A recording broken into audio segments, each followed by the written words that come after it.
नमस्कार। प्रेम आफ्नो काम र भगवानलाई गर्नुहोस्। प्रेम आफ्नो काम र भगवानलाई गर्नुहोस्, किनकि यी दुवैले कहिल्यै पनि धोका दिँदैनन्। यहाँहरू सबैलाई नयाँ दिग्दर्शनको आजको प्रस्तुतिमा नवीन दाहाल हार्दिक स्वागत गर्दछु। दर्शकवृन्द, गत केही प्रस्तुति यहाँहरूले हेर्नुभएको भए पक्कै अवगत छ कि हामी जीवनको मूल्यको विषयमा कुरा गरिरहेका छौँ, चर्चा गरिरहेका छौँ। मूल्ययुक्त जीवन, मूल्यनिष्ठ जीवनको विषयमा केन्द्रित भएर चर्चा गर्ने क्रममा हामी छौँ। आज पनि हामी यही विषयमा केन्द्रित छौँ, यही विषयमा कुराकानी गर्दैछौँ। यसका लागि ब्रह्माकुमारी राजयोग सेवा केन्द्र नेपालको राजयोग प्रशिक्षक आदरणीय राजयोगिनी ब्रह्माकुमारी रोजी दिदी हामीसँगै हुनुहुन्छ। आउनुहोस्, उहाँलाई स्वागत गरौँ। दिदी, आजको प्रस्तुतिमा पनि स्वागत छ। ओम शान्ति। ओम शान्ति। हामीले केही प्रस्तुतिमा, केही श्रृङ्खलामा यो जीवनको मूल्यको विषयमा कुरा गरिरहेका छौँ, चर्चा गरिरहेका छौँ। गत प्रस्तुतिमा हामीले अन्त्यमा जीवनको असाध्यै महत्त्वपूर्ण सन्दर्भ खुसी कसरी हामी प्राप्त गर्न सक्छौँ, कसरी खुसीमा रहन सक्छौँ भनेर कुरा गरेका थियौँ। आज चाहिँ हामी यो जीवनसँग जोडिएको अर्को विषय र सन्दर्भ हो मानवीय जीवन र मानवीय मूल्य भनिँदो रहेछ। यो मानवीय जीवन र मानवीय मूल्य भनेको चाहिँ के हो? यो मूल्यसँग जोडिएको यो मानवीय मूल्य भनेको चाहिँ के हो? यहाँबाट यसको चर्चा गर्दै अगाडि बढौँ। मानवीय मूल्य भन्नासाथ मानवलाई सर्वश्रेष्ठ प्राणीको रूपमा चिनाउने ती मूल्यहरू नै हुन्।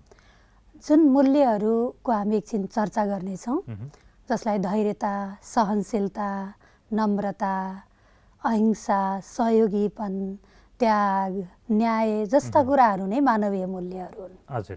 त यो मानवीय मूल्यको आशा पनि हामी मान्छेसँगै गर्छौँ।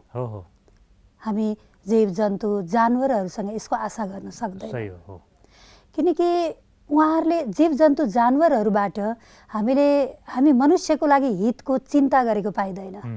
तर मानवले त मानवको हितको चिन्तन गर्छन्, मनन गर्छन्, हितको लागि, कल्याणको लागि कामनाहरू गरेको पाइन्छ। अझ मांसाहारी प्राणीले त भन्नु नै पर्दा आफ्नो पेटको अगाडि कसैलाई हत्या गरेर, हिंसा गरेर आफ्नो पेट भरेको पाइन्छ। त यसमा हामी मानवको त स्वभावै हो, आफू पनि बाँच्छौँ, अरूलाई पनि बचाउँ भन्ने स्वभाव छ। जहाँ यस्ता मूल्यहरू छन् त्यहाँ हिंसा, अत्याचार, भ्रष्टाचारका कुराहरू नै हुँदैन। एउटा प्रसङ्ग राख्न चाहे, जसमा कि एउटा पशुहरूको हुल आइरहेको थियो। त्यो आउने क्रममा एकजना व्यक्ति त्यहाँ बसिरहनु भएको थियो, या हामी नै बसिरहेका थियौँ भने त्यो बथान आयो। हामी यो सोच्दैनौँ कि यसले हामीलाई चोट पुर्याउँदैन भनेर। हामी त्यहाँबाट हट्नुपर्छ, किनकि हामीलाई थाहा छ यसले हामीलाई चोट पुर्याउँछ भने हामी त्यहाँ साइड लाग्छौँ। तर कोही व्यक्तिको हुलहरू आए त्यहाँ भने उहाँहरू आउँदाखेरि हामी हट्दैनौँ, किनकि उहाँहरूले हामीलाई चोट पुर्याउनुहुन्न, उहाँहरूले हामीलाई हानि पुर्याउनुहुन्न भन्ने, किनकि उहाँहरूमा मूल्य छ। भनेपछि यो मानवीय मूल्यहरू, मानवभित्र भएका यी गुण र विशेषताहरू भनिन्छ यसलाई। यो विशेषताहरूले हाम्रो जीवनलाई चाहिँ मूल्यवान बनाउनमा मद्दत गरिरहेको छ। यो हामीभित्रको एउटा सूक्ष्म शक्ति पनि हो, एउटा ताकत पनि हो, हामीभित्र भएको एउटा बल पनि हो भनिन्छ यसलाई चाहिँ। हामी सबैलाई त्यो अवगत हुनु, अनुभूत हुनु आवश्यक छ कि छैन? मसँग यो मूल्यहरू, यो मानवीय मूल्य छ कि छैन होला, होइन? यसलाई मैले कसरी बढाउने होला, कसरी प्राप्त गर्ने होला, मसँग यो क्षमता कसरी बढाउने होला यो मूल्यको भन्ने खालको अनुभूत हुन आवश्यक छ कि छैन? एकदम हजुरको यो अनुभवले र एउटा महसुसताले पनि हामीलाई यो बोध गराउँछ मूल्यको बारेमा। तर अहिले हामीभित्र यतिका मूल्यहरू छन्, तर कहिलेकाहीँ हामीले आफ्नो मूल्यलाई नै बुझिरहेका हुँदैनौँ। र जस्तै अब हामीले सोच्नु नै पर्दा अहिले कति न्युजहरू हामी हेर्छौँ, समाचारहरू हेर्छौँ, केही व्यक्तिहरू बसेर गफ गरेको सुन्छौँ, घटित घटनाहरू हेर्दाखेरि अहिले हामी मानवलाई दाग लगाउने खालका कर्महरू भएको देख्नमा आउँछ। मूल्यमाथि दागी लागेको छ कि त्यसैले भन्छन् नि यस्तो घटनाहरू घट्छ, दाजुभाइमा हत्या हिंसाका कुराहरू हुन्छन् सम्पत्तिको लागि। र अब एउटा घरमा पनि एउटा पिताले आफ्ना सारा सन्तानलाई नै असर पारेको कुराहरू पाइन्छ। जस्तो एउटा घरमा पति पत्नीको बिचमा हिंसा भइरहेको छ, दुवैले एकले अर्कोलाई मारेको कुराहरू सुन्नमा आउँछ। यो देखेर हामी के भन्छौँ? ओहो, मान्छे भएर त मान्छे नै छैन गुण भन्छौँ हामी बोलीमा पनि। ओहो, मान्छे भएर त दानव जस्तो पो रहेछन् नि, इन्सानमा इन्सानियत समाप्त भएर गयो, मानिस त राक्षस जस्तो पो भइसकेछ, मानिसलाई यस्ता यस्ता दागीहरू लागेको अवस्था छ।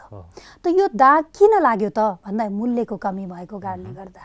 कि हामी मानवले आफ्ना अहिंसकपनाहरू, दया करुणाहरू, क्षमाका भावनाहरूलाई हामीले भुल्दै गयौँ। त्यसैले क्षमा भन्ने पनि यस्तो एउटा शक्तिशाली शब्द हो हामीले यो हाम्रो विशेष मूल्य हो मानवको। क्षमा गर्न त्यति सजिलो छैन पनि, र क्षमा गर्ने व्यक्ति साहसी व्यक्ति पनि हो एकदम। एउटा साहस पनि चाहिन्छ क्षमा गर्नको लागि। र जुन घरमा एउटा क्षमा भाव हो नि, गुणलाई ल्याउने हामीले, त्यो घरभित्र क्षमाको कमीले गर्दा सानातिना झगडाहरू भइरहेको हुन्छ घरभित्र, सानातिना कुराहरूमा अशान्ति भएको हुन्छ, किनकि एकले अर्कोलाई क्षमा गरेर भुल्दिन सकेको हुँदैन र त्यो कुरालाई मनमा लिइरहेको अवस्था हुन्छ। यस्तो परिस्थिति छ। र अनि फेरि हामी के चाहन्छौँ, अरूबाट त मैले क्षमा पाएँ हुन्थ्यो भनेर चाहन्छौँ, मलाई माफ गरिदिए हुन्थ्यो, मलाई बिर्सिदिए हुन्थ्यो मेरो गल्तीलाई भनेर सोध्छौँ। तर आफूले चाहिँ क्षमा गर्न चाहँदैनौँ, सक्दैनौँ, खोज्दैनौँ हामीले। र कति भक्तहरू मन्दिरमा गएर भगवान्सँग याचना गर्नुहुन्छ, हे भगवान् मेरो गल्तीलाई क्षमा गरिदिनुहोस्, माफ गरिदिनुहोस्, मेरो भुललाई पापलाई नष्ट गरिदिनुहोस् भन्नुहुन्छ। तर त्यही भक्त आत्मा, भक्त हामी पनि हुन सक्छौँ, जो पनि हुन सक्छन्, त्यही भक्त आत्माहरू अरूप्रति ईर्ष्या, द्वेष, घृणाको दृष्टिले हेरिरहेको पाइन्छ। त्यसैले परमात्माले भन्नुभएको छ, जसले अरूलाई क्षमा गर्न सक्छ त्यो व्यक्तिलाई म क्षमा गर्नेछु भन्नुभएको छ। कति सुन्दर। त्यसैले क्षमा गर्न सिकौँ, यो मानवीय मूल्य हो। यो मूल्यले हामीलाई मूल्यवान बन्नमा मद्दत गरेको छ। त यो मूल्यको विकास गरौँ, आफूले आफ्नो मूल्यलाई चिनौँ र महसुस गरेर हेरौँ हामीभित्र यस्ता गुणहरू छन् भनिएको छ। जीवनको लागि अर्को एउटा महत्त्वपूर्ण सन्दर्भ भनेको सफलता असफलता। किनभने मान्छेको हरेकको एउटा लक्ष्य हुन्छ, एउटा उद्देश्य हुन्छ, केही गरौँ भन्ने। जीवनमा सफलता पनि हुन्छ, असफलता पनि हुन्छ, हैन? यो विषयलाई हामीले कसरी अगाडि बढाउन सक्छौँ, कसरी सँगसँगै लान सक्छौँ, सन्तुलन मिलाउन सक्छौँ। जीवनको आरोह हुन्छ, अवरोह हुन्छ, कहिले सुख हुन्छ, कहिले दुःख हुन्छ, जीवनमा हरेक पाटाहरू हुन्छन् नि। यो मूल्यसँग जोडेर हाम्रो सफलता असफलता, दुःख सुख, हैन, आरोह अवरोहलाई कसरी लिन सक्छौँ? यसमा चाहिँ हामीले अब महात्मा गान्धीजीलाई लिन सक्छौँ। उहाँ एउटा मूल्यलाई उच्च कोटिको रूपमा उहाँले धारणा गर्नुभएको थियो। हजुर। त मूल्यको उहाँभित्र मूल्य यति धारण गर्नुभएको थियो जसको प्रभावले सबै प्रभावित भएका थिए र उहाँप्रति सबै आकर्षित पनि भएका थिए। र मूल्यको आधारमा नै उहाँले अहिंसाको बलबाट नै आफ्नो देशलाई परतन्त्रताबाट उहाँले छुटकारा दिलाउनु भयो, स्वतन्त्रता दिलाउनु भएको थियो। र उहाँभित्र यो अहिंसा र यो सत्यता, त्याग जस्ता मूल्यहरू समाइएका थिए। त्यो उहाँले निरन्तर प्रयास गरिरहनु भयो। उहाँलाई पनि त जीवनमा कति असफलताहरू आएका थिए, कति सङ्घर्षहरू गर्नु परेको थियो, कति अपमानित हुन परेको थियो। त्यो सब कुरालाई उहाँले आफ्नो जीवनमा समाउँदै एक साइड लगाउँदै उहाँ चाहिँ एउटा सफलताको मार्गमा अग्रसर भएर अगाडि बढ्नुभयो, जसको कारणले गर्दा लास्टमा गएर उहाँले सफलता प्राप्त गर्नुभएको थियो। त यो मूल्यको कारणले गर्दा उहाँलाई पनि उहाँको जीवन पनि मूल्यवान बन्न पुग्यो र जीवनमा सफल हुनुभएको हो। त्यसैले सफलताको लागि अब हजुरले पनि त कहीँ परिस्थितिहरू आए नि हजुरको जीवनमा पनि, कहीँ कुराहरूलाई झेल्दै झेल्दै झेल्दै हजुर यहाँसम्म आउनु भएको छ। यो पनि त हजुरको सफलताको प्रतीक हो। भनेपछि महान व्यक्ति जति पनि बन्ने छन् उहाँहरूले सब समस्याहरूलाई समाधान गर्दै सफल बन्नुभएको हो। समस्याहरू आउँछन् जान्छन्, तर सफलता हजुर सधैँ हाम्रो साथमा छ। असफलता भनेको सफलताको लागि एउटा आधार हो। त्यो भनेपछि त्यो सफलता प्राप्तिको लागि असफलताले प्रेरित गर्छ हामीलाई, हैन? त्यसले अझै प्रेरणा दिन सकोस्, हैन? अझ हामीले आफूमा धैर्यता राख्न सकौँ, कामप्रतिको अथवा आफ्नो लक्ष्यप्रतिको लगनशीलता अझै बढाउँदै जानु पर्यो भनेपछि सफलता निश्चित छ भन्ने खालका त्यो एउटा आत्मविश्वास, आत्मबलको साथ अगाडि बढ्यो भने पक्कै पनि सफलता प्राप्त गर्न सकिन्छ। यो नै एउटा मानवीय मूल्य हो, मानवीय गुण हो भनेर हामी चर्चा गर्न सक्छौँ। मानवीय मूल्यभित्र नै पर्ने यो कुराहरू भए यो हाम्रो स्वभावै हो। एउटा हामी मानव हौँ भनेपछि मानवको त एउटा स्वभाव नै छ। यो हाम्रो ईश्वरको सृष्टिमा हामी मानव भनेको त एउटा सुन्दर रचना हो परमात्माको। त्यसैले अब हामी सुन्दर रचना भइसकेपछि उहाँले हामीलाई यति मूल्यले भरपुर बनाउनु भएको छ, यति खुबीहरूले भरपुर बनाउनु भएको छ हामीलाई। तर त्यो खुबीलाई नै हामीले चिनेर यसलाई प्रयोग गर्दै जानुपर्छ कि मभित्र यो यो खुबीहरू छ, यो विशेषताहरू छ भन्ने कुरा जानेर यसको हामीले प्रभाव हाम्रो बढ्दै जान्छ। कुनै पनि बजारमा हामी सामान किन्न जान्छौँ भने त्यसको क्वालिटीको आधारमा त्यसको मूल्य तोकिन्छ। सही कुरा। यसमा यो फङ्सन छ भनेपछि त्यसको अलिकति मूल्य बढी परिहाल्छ। के पनि छैन त्यसमा, एउटै उपाय एउटै तरिका मात्रै हो भने त्यसको मूल्य कम हुन्छ। त त्यस्तै हाम्रो जीवनलाई मूल्यवान बनाउने भनेकै यी मानवीय मूल्यहरू रहेछन्। त मूल्यहरूको पहिचान गर्दै अगाडि बढ्ने क्रमलाई हामीले जारी राख्नुपर्छ। हामीले जीवन मूल्यको धेरै चर्चा सन्दर्भ हामीले उठान गरिरहेका छौँ, कुरा गरिरहेका छौँ। यसमध्ये हाम्रो जीवनमा प्राय हुने अथवा हामीले महसुस गर्ने भोग्ने अर्को सन्दर्भ रहेछ, हामीले धेरैतिरबाट मान पनि पाउँछौँ, सम्मान पनि पाउँछौँ, धेरैतिरबाट तारिफ पनि हुन्छ हाम्रो, होइन, धेरै प्रशंसाहरू पनि भइरहेको हुन्छ एकातिर। अर्कोतिर अपहेलना पनि हुन्छ, गाली पनि हुन्छ, होइन, त्यसपछि थुप्रै प्रकारका आरोपहरू पनि लागेको हुन्छ जहाँ हामी संलग्न नै भएको हुँदैन। जीवनमा यस्ता थुप्रै आरोपहरूमध्ये यो एउटा पाटो पनि हुने रहेछ। यसलाई सन्तुलन कसरी बनाउन सक्ने होला, दुइटैलाई स्वाभाविक हो यस्तो भइरहन्छ भन्ने खालको हामीले बनाउन सक्यौँ, महसुस गर्न सक्यौँ भने चाहिँ हामी अगाडि बढ्ने रहेछौँ। कतिपय मान्छेहरू चाहिँ त्यो विषयले यात्रालाई नै रोकिदिने अथवा अवरोध गर्ने, आफ्नो गतिलाई कमजोर बनाउने सन्दर्भमा पुग्नु हुने रहेछ। यसलाई हामी कसरी चर्चा गर्न सक्छौँ? यो यस्तो हो, वास्तवमा यो गाली आलोचना भन्ने कुरा सधैँ हामीलाई महिमा नै गर्नुपर्छ भन्ने होइन रहेछ कि। हजुर, हामी त्यो अपेक्षा गर्छौँ सधैँ मेरो महिमा नै हुनुपर्छ। उहाँ के हाम्रो महिमा गर्नको लागि यो संसारमा आएको हो त? होइन नि। जहिले पनि उहाँ हाम्रो गुणगान गाउनको लागि, प्रशंसा गर्नको लागि धरतीमा उहाँ आएको होइन नि। उहाँले पनि त आफ्नो कुनै कर्तव्यहरू गर्नुपर्छ। गर्ने क्रममा कहिले महिमा पनि हाम्रो गरिहाल्नुहुन्छ, कहिले काहीँ सायद हामीबाट केही हुन्छ ग्लानी पनि गरिहाल्नुहुन्छ। त्यसैले कसैले हाम्रो ग्लानी गर्छन्, अवहेलना गर्छन्, हाम्रो त्रुटि गाइरहन्छन् भने हामीले त्यसमा चाहिँ मलाई यस्तो गर्नुभयो भने सोच्नु छैन, किनकि हरेकको आफ्नो आफ्नो कर्तव्य छ। उहाँले आफ्नो धर्म निभाउनु भयो, मैले आफ्नो धर्म गर्नुपर्छ। उहाँले कुनै बेला महिमा गर्ने धर्म गर्नुहुन्छ भने कुनै बेला ग्लानी गर्ने धर्म पनि गर्नुभएको छ भने मेरो धर्म के हो त? उहाँले गरेका कुराहरूलाई मैले त्यसमा ध्यान दिनु छैन र महिमामा म एकदम मक्ख पनि पर्नु छैन, ग्लानीमा म एकदम दुखी पनि मलाई हुनु छैन, म एकदम बिचमा रहनुपर्छ। मलाई यो दुईटै कुराको बिचमा रहेर मैले चाहिँ एउटा जीवनयापन गर्नुपर्छ भन्ने कुराले यो पहिला आफ्नो मनलाई बनाएको हुनुपर्छ। म स्थिर हुनु पर्यो, म सन्तुलित हुनु पर्यो, मेरो जीवन लक्ष्य के हो, मेरो गन्तव्य के हो, होइन, मेरो उद्देश्य के हो, त्यतातिर चाहिँ जानु पर्यो। अनि यी बिचका सानातिना कुराहरू हुन्, स्वाभाविक हुन् भन्नु पर्यो, भन्नु पर्यो। त्यसलाई सरल रूपमा लिइदिन सक्नु पर्यो र हाम्रो सरलताको स्वभाव पनि त्यहाँ चाहिन्छ। त्यो गुणको जरुरी छ र आत्तिनु भएन। सफलता एकदम हाम्रो नजिक छ। धैर्य पनि हामी हुनुपर्छ। एउटा बाटो पो बन्द छ त अर्को बाटो त हामीलाई खुलिहाल्छ नि भने सोच्न पर्यो। त्यो ग्लानीमा पनि आनन्द लिन सिक्न पर्यो हामीले। हाम्रो जीवनमा यही सन्दर्भसँग जोडिएको अर्को एउटा पक्ष हुन्छ कि कसैले केही भनिदिँदाखेरि चित्त दुख्ने, चित्त दुख्छ कसैले भन्ने हो भने चित्त दुखेर लामो समयसम्म त्यही विषयलाई लिइरहने, बोलचालै बन्द हुने अवस्था। अनि त्यो उसले मलाई किन यस्तो भनिरहेको छ जहाँ मेरो गल्ती नै छैन, उसले मलाई यसो गल्ती देखायो, यस्ता यस्ता कुराहरू धेरै भइरहन्छ र मान्छे त्यही चित्त दुखाएर बसिरहेको हुन्छ ताकि उसले त्यो निराशाको अवस्थामा पुगिरहेको हुन्छ। यसर्थ हाम्रो जीवनको मूल्यलाई कमजोर बनाउने यो विषय, यो पक्षलाई हामीले कसरी चर्चा गर्न सक्छौँ? यो यस्तो छ, एकजना भाइ हुनुहुन्थ्यो। हजुर, उहाँ एकदम निराश स्थितिमा हुनुहुन्थ्यो। अनि यस ब्रह्माकुमारी संस्थामा आउनुभयो। भर्खरको 18-19 वर्षको उमेर थियो। अब राम्रो अवस्था पनि थियो, फेरि पनि उहाँ एकदम निराश दुखी यस्तो अवस्थामा हुनुहुन्थ्यो। अनि उहाँलाई चाहिँ हामीले यसरी सम्झाउँदै गयौँ। यो अवस्था उहाँलाई अब घरबाट त्यो माहौल उहाँलाई बनेन। उहाँलाई चाहिँ घरमा अलिकति आमाबाट नै उहाँलाई चाहिँ अलिकति टर्चर हुँदो रहेछ। तर आमालाई पनि यो जानकारी छैन कि मैले गर्दा मेरो छोरालाई यस्तो असर परेको छ भन्ने कुराको आमालाई पनि ज्ञान छैन। अनि पिताले के भन्नुहुन्छ, पितालाई थाहा छ, बुबालाई चाहिँ थाहा छ यो आमाको कारणले गर्दा यस्तो भइरहेको छ भन्ने बुवालाई थाहा छ। अनि मैले भने कि हेर्नुहोस्, धेरै सम्झाउनु पनि हुँदैन बच्चालाई। बुवाले एकदम धेरै सम्झाउने, फेरि प्यारले सम्झाउने, तर बढी सम्झाउनु पनि हुँदैन। किनकि सुन्दा सुन्दा दिक्क लाग्छ त्यो भाइलाई, त्यस्तो महसुस हुँदो रहेछ, उसले व्यक्त गर्न सक्दो रहेनछ। गर्दा गर्दा अनि उनको जीवनमा एकदम निराशा के दुखीपन आइरहेको छ। अनि जब उहाँलाई हामीले सम्झायौँ, होइन, आफूमा यस्तो हिम्मत हुनुपर्छ, साहस हुनुपर्छ, एउटा प्यार हुनुपर्छ, धेरै आशा हामीले गर्नु हुँदैन। आफू दुखी हुनुको कारण अपेक्षा पनि त हो नि त।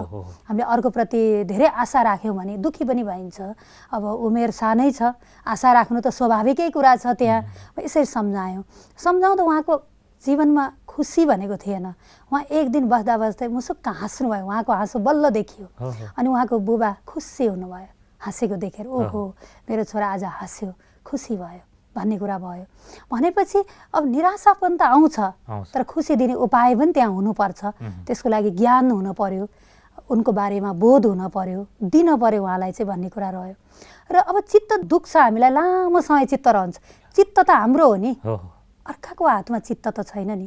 आफ्नो चित्त कसरी दुख्यो, कसैले केही भन्यो भन्दैन, कुनै चिज मैले हजुरलाई दिएँ, हजुरले लिनु भएन भने त त्यो त मेरै पासमा रह्यो नि त भनेपछि कसैले हाम्रो चित्त दुखाउने भन्ने कुरा हामीले चित्त उनकै हातमा सुम्पेका रहेछौँ। मेरो चित्तलाई बनाउने, राम्रो बनाएर राख्ने भनेर जिम्मा लागेका रहेछौँ भन्ने बुझिन्छ। त्यसैले त्यो होइन, चित्त हाम्रै हो भनेपछि दुख्नु भनेको मतलब दुखाएको आफैले हो। हामीले सोच्न भएन, बार बार एउटा कुरालाई हामीले धेरै पटक सोध्छौँ। मलाई उसले यस्तो भन्यो, यस्तो भन्यो, यस्तो भन्यो, उसले मलाई यसरी गाली गर्यो, यसरी गाली गर्यो, बिहान पनि सम्झ्यो, दिउँसो पनि सम्झ्यो, बेलुका पनि सम्झ्यो। धेरै पटक सम्झिसकेपछि हामीलाई दुखेको फिल हुने रहेछ। कुनै पनि ठाउँमा धेरै याद गऱ्यो भने त्यहाँ दुखिहाल्छ।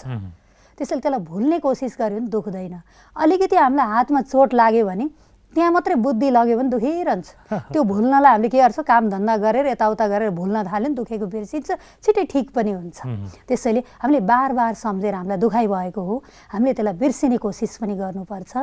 र हामीले कसरी बिर्सिने त भन्दा आफ्नो मनलाई आफैले सम्झाउनु पर्छ। कुन तरिकाले सम्झाउने हो, कसरी सम्झाउने हो, सम्झाउने शैलीहरू संसारमा थुप्रै छन्। त्यो शैलीहरूलाई अपनाउनु पर्छ त हामी राम्रोसँग चल्न सक्छौँ।